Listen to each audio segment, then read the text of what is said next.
లూకాసు వార్త 9వ అధ్యాయము 57 నుంచి 62 వరకు ఒకసారి చదువుకుందాం.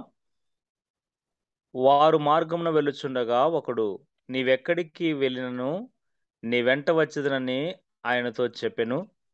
అందుకు యేసు, నక్కలకు బొరియలను ఆకాశ పక్షులకు నివాసములను కలవు గాని మనుష్య కుమారునికి తలవాల్చుకొనుటకైనను స్థలము లేదని అతనితో చెప్పెను.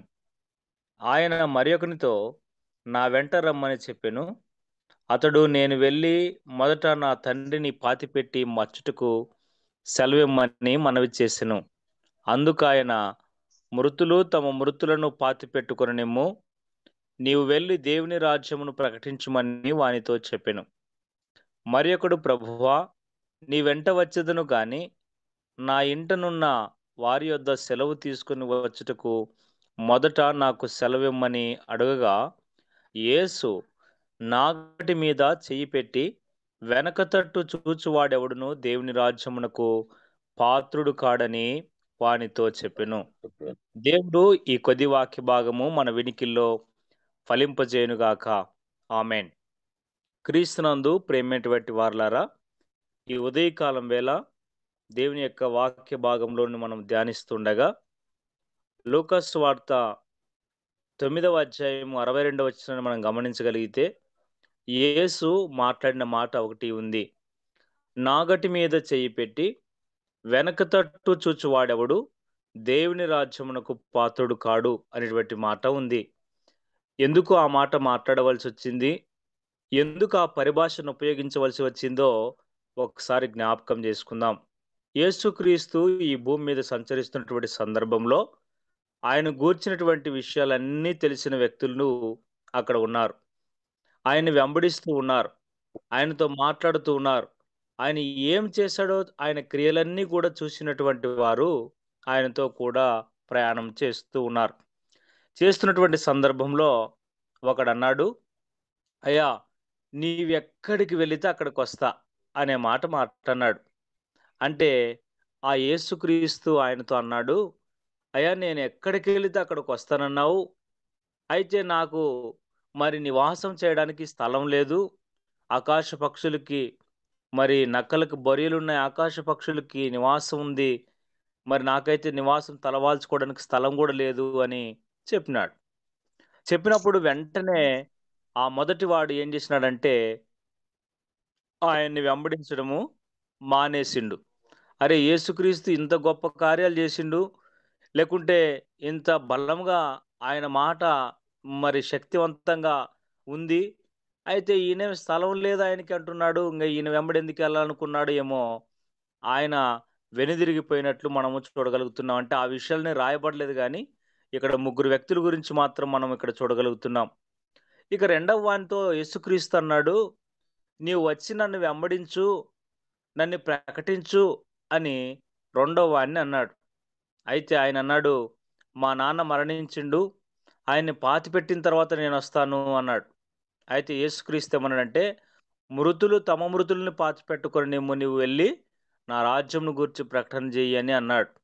అయితే ఆయన దేవుని వాక్యాన్ని ప్రకటన చేయడానికి సిద్ధ మనసు లేక ఏం చేసినాడంటే ఆయన తన తండ్రిని పాతిపెట్టడానికే వెళ్ళాడని నేను భావిస్తూ ఉన్నాను.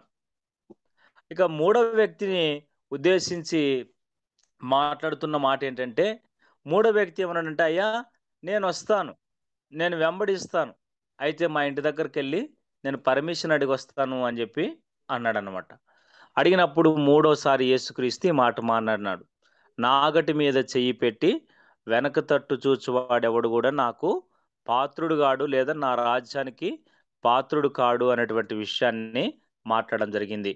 నిజమే, ఈనాడు యేసుక్రీస్తుని వెంబడిస్తున్నటువంటి అనేక మంది క్రైస్తవుల యొక్క జీవితాల్లో, అనేక మంది యొక్క సేవకుల జీవితాల్లో కూడా ఇటువంటి పరిస్థితి ఉందని చెప్పక తప్పదు. ఈ మొదటి ఇద్దరు వ్యక్తులు ఎవరు అని మనం గమనించినట్లయితే, ఇది మత్తయి సువార్త 8వ అధ్యాయాన్ని మనం గమనించగలిగితే, మత్తయి సువార్త 8వ అధ్యాయము 18వ వచనంలో ఆ మాట రాయబడింది. అదే మాటలే ఉన్నాయి. ఏమన్నాయంటే అక్కడ 9వ వచనాన్ని మనం 19వ వచనాన్ని గమనించినట్లయితే, అంతటా ఒక శాస్త్రి వచ్చి బోధకుడా నీవెక్కడికి వెళ్ళినను నీ వెంట వచ్చెదనని ఆయనతో చెప్పెను అనేటువంటి మాటుంది. ఆ మొదటివాడు ఎవడో కాదు, శాస్త్రి. అంటే సకల శాస్త్రాల పరిజ్ఞానమును కలిగిన వాడు. యేసుక్రీస్తు గురించినటువంటి ముందస్తు మరి ప్రవచనాలన్నీ కూడా ఆయనకు తెలిసిన వాడే. అయితే ఆయన యేసుక్రీస్తుని వెంబడించకపోవడం బాధాకరమైనటువంటి విషయమని నేను తెలియజేస్తా ఉన్నాను. ఇక రెండవ వాని గురించి మనం ఆలోచిస్తే 21వ వచనంలో శిష్యులలో మరి ఒకడు అనేటువంటి మాటుంది. అంటే యేసుక్రీస్తు ఏర్పాటు చేసుకున్నటువంటి శిష్యుల్లో ఉన్నటువంటి ఒక శిష్యుడు గూడా ఆయన్ని వెంబడించడానికి జంకి వెనకబోయినట్లు మనము చూస్తూ ఉన్నాం. నిజమే. ఈ యొక్క క్రైస్తవ సమాజంలో యేసుక్రీస్తునే వెంబడించలేనటువంటి పరిస్థితిని మనం ఆనాడు గమనించగలుగుతున్నామనేటువంటి విషయాన్ని నేను తెలియజేస్తూ ఉన్నాను. మత్తయి సువార్త 4వ అధ్యాయము 19వ వచనాన్ని మనం గమనించినట్లయితే చూడండి. 19వ వచనము. ఆయన నా వెంబడి రండి, నేను మిమ్మును మనుషులను పట్టు జాలురుగా చేతునని వారితో చెప్పెను. వెంటనే వారు తమ వలలు విడిచిపెట్టి ఆయనను వెంబడించిరి అనేటువంటి మాట మనం ఇక్కడ చూడగలుగుతున్నాం. యేసుక్రీస్తు పిలుపున్నప్పటికీ, యేసుక్రీస్తు మిమ్మల్ని రమ్మని ఆహ్వానిస్తున్నప్పటికీ, మరి చాలామంది విషయాల్లో ఏం జరుగుతుందంటే, యేసుక్రీస్తు మాటకు లోబడకపోవడం, యేసుక్రీస్తుని వెంబడించడానికి నేను నా ఇంటిని వదిలిపెట్టి రావాలే, లేకుంటే నా బంధువులను వదిలిపెట్టి రావాలే, లేకుంటే నా యొక్క గ్రూప్ ఆఫ్ పీపుల్‌ని వదిలిపెట్టి రావాలే, నాకున్నటువంటి పనిని వదిలిపెట్టి రావాలే అనేటువంటి విషయాన్ని చాలా సాకులుగా చూపించి వెనుదిరిగినటువంటి సందర్భాలను మనం ఇక్కడ లేఖన భాగాల్లో చూసాం. అయితే ఒకానొక సందర్భంలో యేసుక్రీస్తు సముద్రంలో చేపలు పట్టుకుంటున్నటువంటి సీమోను అతని సహోదరుడటువంటి ఆంద్రయ అనేటువంటి వీరిద్దరిని పిలిచినప్పుడు వారు ఏం చేసినారంటే వెంటనే అనేటువంటి మాట ఇక్కడ రాయబడింది. వెంటనే వారు తమ వలలు విడిచిపెట్టి యేసుక్రీస్తుని వెంబడించిరి అనేటువంటి మాట మనం ఇక్కడ చూడగలుగుతున్నాం.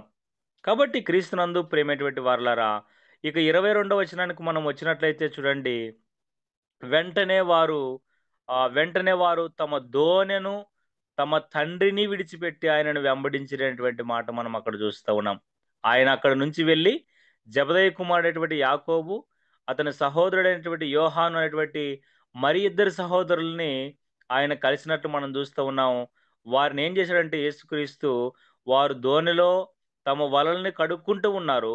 వారిని కూడా యేసుక్రీస్తు పిలిచిండు. పిలిస్తే వెంటనే వారు తమ దోనెను, తమ తండ్రిని విడిచిపెట్టి ఆయనను వెంబడించిరి అనేటువంటి మాటను మనం అక్కడ చూడగలుగుతున్నాం. ఇక్కడ మరి యేసుక్రీస్తు పిలుపుని మరి అంగీకరించి, యేసుక్రీస్తు మాటకి లోబడి ఆళ్ళు మొదటగానేమో మరి వారు తమ వలలను విడిచిపెట్టినట్లు మనం చూస్తా ఉన్నాం మొదటి బ్యాచు. రెండవదిగా చూసినట్లయితే వారు తమ తండ్రిని, తమ దోనెను విడిచి యేసుక్రీస్తుని వెంబడించినట్లు మనం చూస్తూ ఉన్నాం. అయితే వీరు యేసుక్రీస్తు గొప్పతనాన్ని గాని, యేసుక్రీస్తు యొక్క చరిత్రను గాని, యేసుక్రీస్తు యొక్క భవిష్యత్తును గాని, ఆయన యొక్క ప్రవచనాలను గాని చదివినటువంటి వారేం కాదు వీరు. అయితే యేసుక్రీస్తు పిలిచిన వెంబడినే లోబడినట్లు మనం చూస్తూ ఉన్నాం.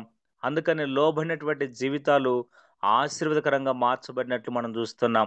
ఈరోజు ఈ యేసుక్రీస్తు తర్వాత సేవ విస్తరించబడ్డానికి ఈళ్ళే కారణం అనేటువంటి విషయాన్ని కూడా నేను తెలియజేస్తూ ఉన్నాను. అందుకనే ఈనాడు చాలామంది క్రైస్తవులు కొన్ని ప్రోగ్రామ్స్‌కి పిలిస్తే రారు. మాకు పలానా వాళ్ళు పర్మిషన్ ఇవ్వాలే, పలానా వాళ్ళు చెబితేనే మేమొస్తాం అనేటువంటి విషయాలు చాలామంది చెబుతారు. మొన్న రీసెంట్‌గా ఆగస్టు 30 తారీఖు పీస్ అండ్ రికాన్సిలేషన్ ప్రోగ్రామ్‌కి చాలా మందిని ఇన్విటేషన్ జేయడం జరిగింది. సుమారు 500 దాకా వస్తారన్న ఎక్స్‌పెక్టేషన్ గూడా మనం అంచనా వేసుకోవడం జరిగింది. అయితే చాలామంది పిలుపున్నప్పటికి గూడా రాలేకపోయినటువంటి సందర్భం ఏమిటి అంటే, వాళ్ళకి మరి ఇగో ఇంతకుముందు చెప్పినట్లు శాస్త్రి నాకు స్థలం లేదు అని చెప్పినప్పుడు వెనకపోయినట్లు, ఆ తర్వాత శిష్యుల్లో ఒకడు మరి మృతుల్ని పాతిపెట్టుకొని మిమ్మల్ని మొదటగా వచ్చి నా రాజ్యాన్ని ప్రకటించు అంటే, ఆయన వెళ్లి తన యొక్క తండ్రిని పాతిపెట్టుకున్నట్లు, నేను మా ఇంట్లో పర్మిషన్ అడిగొస్తాను అని చెప్పినట్లు, నీకు పలానా వాళ్ళు చెప్తేనే నేనొస్తాను, లేకుంటే నేను రాను మీటింగ్‌కి అనేటువంటి వాళ్ళు చానా మంది ఉన్నారు. కాబట్టి క్రీస్తునందు ప్రేమటువంటి వారలారా, మనం మొదటగా దేవుణ్ణి వెంబడించాలే, మనం దేవునికి లోబడాలే, దేవుణ్ణి ప్రకటించాలే అనేటువంటి విషయాన్ని మనము ఈ యొక్క ఉదయకాలం వేళ వాక్య భాగం ద్వారా హెచ్చరించబడుతున్నాం. నాగటి మీద చెయ్యి వేసి ఎనక తట్టు చూసేటువంటి వాడు మరి ఆయనకు పాత్రుడు కాడన్నటువంటి విషయం, ఆయన రాజ్యానికి పాత్రుడు కాడు అన్నటువంటి విషయాన్ని నేను తెలియజేస్తూ ఉన్నాను. కాబట్టి దేవుని పిలుపు ఉన్నప్పుడు ఆయన వెంబడించడానికి నీకేమని అభ్యంతరం ఉందో ఒకసారి జ్ఞాపకం జేసుకోవాలి. కాబట్టి క్రీస్తునందు ప్రియమైన వారలారా, ఈ ఉదయకాలం వేళ దేవుని పిలుపుకు లోబడి ఆయన వెంబడించడానికి మనం ముందుండాలి అనేటువంటి విషయాన్ని నేను తెలియజేస్తా ఉన్నాను. పాత నిబంధన గ్రంథంలో మరి మొదటి రాజుల గ్రంథము 19వ అధ్యాయము 19-21, 22 వచనాలు మనం గమనించగలిగితే అక్కడ ఎలీయా ప్రవక్త ఉన్నాడు. ఎలీషాని ఆయన పిలిచిండు. పిలిస్తే ఆయన 12 రకాల ఎడ్లని వధించి భోజనం పెట్టి ఆయన వెంబడి వచ్చినాడు. అయితే ఏలియా పిలిచిన వెంబడినే వచ్చినటువంటి ఎలీషా ప్రార్థించగా యెరికో గోడలు కూలిపోయినట్లు మనం చూస్తూ ఉన్నాం. ఆయన ప్రార్థించగా చేదుగా ఉన్నటువంటి నీరు మధురముగా మార్చబడినట్లు మనము చూస్తూ ఉన్నాం. లోబడితే అద్భుతాలు చూడవచ్చు. లోబడితే ఆశ్చర్యకార్యాలు చేయవచ్చు. లోబడితే మన జీవితాలు ఆశీర్వకరంగా కూడా మార్చుకోవచ్చు అనేటువంటి విషయానికి ప్రతీక ఏలియా శిష్యుడైనటువంటి ఎలీషా గారిని చూసి మనం నేర్చుకోవాలని ఈ లేఖన భాగం ద్వారా తెలియజేస్తూ ఉన్నాను. అంత మాత్రమే గాకుండా 2వ తిమోతికి రాసిన పత్రిక 3వ అధ్యాయం 11వ వచనాన్ని మనం గమనించగలిగితే అక్కడ పౌలు తిమోతితో మాట్లాడుతూ ఏమంటున్నాడంటే, పట్టణంలో నాకు కలిగినట్టి హింసలను, ఉపద్రవములను తెలుసుకొనిన వాడవైనాను, వెంబడించితివి నన్ను అనేటువంటి మాట మాట్లాడుతున్నాడు. ఇక్కడ పౌలుని తిమోతి వెంబడించిన తీరుని మనము గమనించగలుగుతూ ఉన్నాం. అందుకనే అపోస్తలుడైన పౌలు ఎంత ఇబ్బందికరమైన పరిస్థితులు గుండా వెళ్ళాడో ఆ తిమోతి గారికి తెలుసు. అందుకని తిమోతిని నా ప్రియ కుమారుడా అని సంబోధించినట్లు, నా తోటి సేవకుడు అని సంబోధించినట్లు మనం చూడగలుగుతున్నాం. అయితే తిమోతి ఈ యొక్క పౌలుకి ఎన్ని శ్రమలు, ఎన్ని ఉపద్రవములు కలిగినాయో తెలిసినప్పటికీ కూడా ఆయన్ని విడువక వెంబడించినట్లు మనం చూస్తూ ఉన్నాం. ఈనాడు మనం క్రీస్తుని వెంబడించలేకపోతున్నాం. మనం కొంతమందికి మాటిస్తాం. అన్నా మేమొస్తాం, మేము సపోర్ట్ చేస్తాం, లేకుంటే మేము ఖచ్చితంగా చేస్తాం అనేటువంటి మాటిస్తున్నాం గానీ, మాట తప్పి వెనక తట్టు తిరిగేటువంటి స్వభావాన్ని కలిగినటువంటి మానవుని యొక్క నైజాన్ని బయట పెట్టడం అనేటువంటిది మనం చూడగలుగుతున్నాం. చాలామంది మన జీవితాల్లో కూడా లేదా నీ జీవితంలో, నా జీవితంలో పలానాది చేస్తాం అని మాట ఇచ్చి మాట తప్పినటువంటి వారిని మనం చూడలేదా? ఖచ్చితంగా చూసే ఉంటాం. కాబట్టి ఈ ఉదయకాలం వేళ ఆ శ్రమలలో, ఇబ్బందుల్లో పౌలుని చూసినప్పటికీ కూడా మరి తిమోతి గారు ఆయన్ని వెంబడించినట్లుగా మనం మన బోధకుల్ని, మన నాయకుల్ని లేదా మన సంస్థ క్షేమం కోసం పాటుపడేటువంటి వారిని వెంబడించాలి అనేటువంటి విషయాన్ని నేను ఈ యొక్క వాక్య భాగం ద్వారా తెలియజేస్తా ఉన్నాను. ఇక అపోస్తుల కార్యములు 12వ అధ్యాయం 8వ వచనం నుంచి 10వ వచనాలు మనం గమనించగలిగితే అక్కడ పేతురు మరి సంకెల చేత బంధించబడి ఉన్నాడు. ఆయన బంధించబడినప్పుడు ఆయన దగ్గర దూత వెళ్ళింది. దూత వెళ్ళి నీవు నన్ను వెంబడించు అని చెప్తే వెంబడించాడాయన. పేతురు గారు వెంబడించినప్పుడు ఆయన సంకెళ్ళు విడిపోయినాయి. ఆయన సుఖంగా ఏ ఇబ్బందులు లేకుండా సంఖ్యల నుంచి బయటికి ఆ జైలు నుంచి బయటకొచ్చినట్లు మనం గూడా అక్కడ గమనించగలుగుతున్నాం. కారణం ఏంటంటే, ఆయన దూత చెప్పినటువంటి మాటను విని, దూతను వెంబడించడం ద్వారా ఆయన బయటికి రావడం అన్నది జరిగింది. కాబట్టి క్రీస్తునందు ప్రేమైనటువంటి వారలారా, మనం క్రీస్తుని వెంబడించాలే. తర్వాత క్రీస్తు కొరకు నిలబడినటువంటి వారిని వెంబడించాలే. మధ్యవర్తిత్వం చేసేటువంటి వారిని మనము మరి దూతని ఇక్కడ వెంబడించినట్లు మనం పేతురు విషయంలో మనము చూస్తూ ఉన్నాం. దూత దేవునికి మరి యొక్క దైవజనులకు మధ్యవర్తిత్వాన్ని చెప్పేటువంటి విషయాన్ని నేను తెలియజేస్తూ ఉన్నాను. మనం వారిని కూడా మనము మధ్యవర్తిత్వం కోసం నిలబడినటువంటి వారిని కూడా మనము వెంబడించాలి అనేటువంటి విషయాన్ని నేను తెలియజేస్తూ ఉన్నాను. అయితే మొదటి తిమోతి పత్రిక 5వ అధ్యాయం 15వ వచనాన్ని మనం గమనించినట్లయితే, అంతకుముందే కొందరు త్రోవ నుండి తొలగిపోయి సాతానును వెంబడించిన వారైరి అనేటువంటి మాట అక్కడుంది. కాబట్టి క్రీస్తునందు ప్రియమైనటువంటి వారలారా, అంతకుముందే అంటే ఇప్పటికంటే ముందే ఈ పిలుపుని అందుకోక ముందే మరి చాలామంది త్రోవ తలిగి సాతాన్ని వెంబడించిన వారయున్నారు. దేవునికి భయపడనటువంటి వారిని వెంబడించే వారున్నారు. కాబట్టి మనం ఎవరిని వెంబడిస్తున్నాం అనేటువంటి విషయాన్ని మనం గమనించుకోవాలి అని నేను జ్ఞాపకం చేస్తూ ఉన్నా. ఈ ఉదయకాలం వేళ యేసుక్రీస్తు రమ్మని నిన్ను పిలుస్తా ఉన్నాడు. యేసుక్రీస్తు నన్ను వెంబడించమని పిలుస్తా ఉన్నాడు. యేసుక్రీస్తు నన్ను ప్రకటించమని పిలుస్తా ఉన్నాడు. అయితే నీవు ఎవరిని వెంబడిస్తున్నావు? లోకాన్ని వెంబడిస్తున్నావా? లోక నాయకుల్ని వెంబడిస్తున్నావా?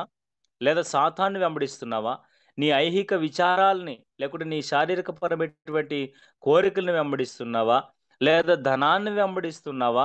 నిన్ను నీవు ఈ ఉదయకాలం వేళ మనల్ని మనము పరిశీలించుకొని, మనము నిజముగా క్రీస్తుని వెంబడించే వారుగా ఉండాలే అని ఈ పరిశుద్ధ లేఖన భాగం ద్వారా హెచ్చరించబడుతున్నాం.